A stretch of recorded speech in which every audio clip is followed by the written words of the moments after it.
Chicken pakora বানানোর জন্য 500 গ্রাম ছোটো করা মাংস নিয়ে নিয়েছি।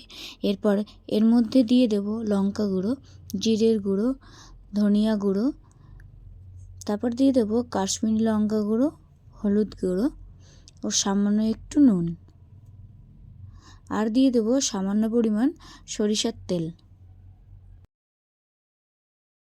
সবশেষে দিয়ে দেব 2টো লেবুর রস।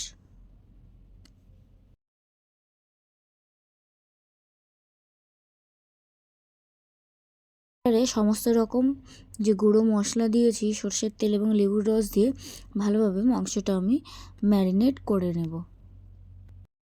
ম্যারিনেট করা হয়ে গেলে মাংসটা আমি কিছুক্ষণের জন্য ঢাকা দিয়ে রাখবো। ম্যারিনেট করে ঢেকে রাখার মিনিট 7 পর এর মধ্যে আমি আদা রসুনের পেস্টটা দিয়ে দেব। দিয়ে আদা রসুনের পেস্টের সাথে মাংসটা ভালোভাবে মিশিয়ে নেব। তে আদা রসুনের যে ফ্লেভারটা আছে, মশলাপাতি যে ফ্লেভারটা আছে মাংসের মধ্যে খুবই ভালোভাবে ঢুকে যায়।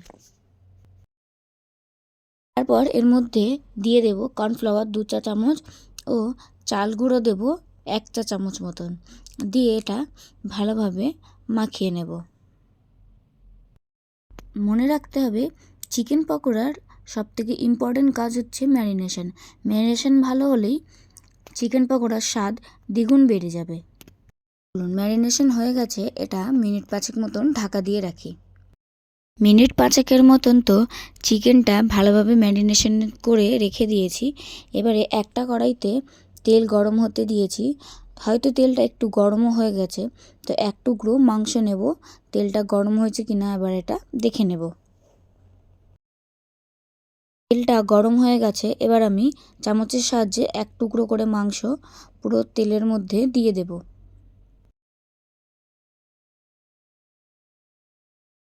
পকোড়ার এক পিঠ খুব ভালোভাবে ভাজা হয়ে গেছে, এবার ছাঁকনির সাহায্যে অন্য পিঠগুলো ভাজতে দেব।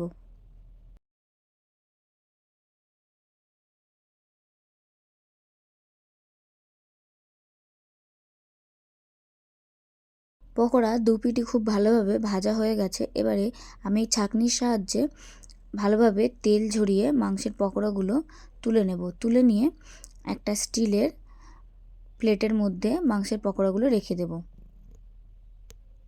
এবার একটা প্লেটে কাসুন্দি ও টমেটো চাটনির সাথে গরম গরম চিকেন পকোড়া সার্ভ করুন।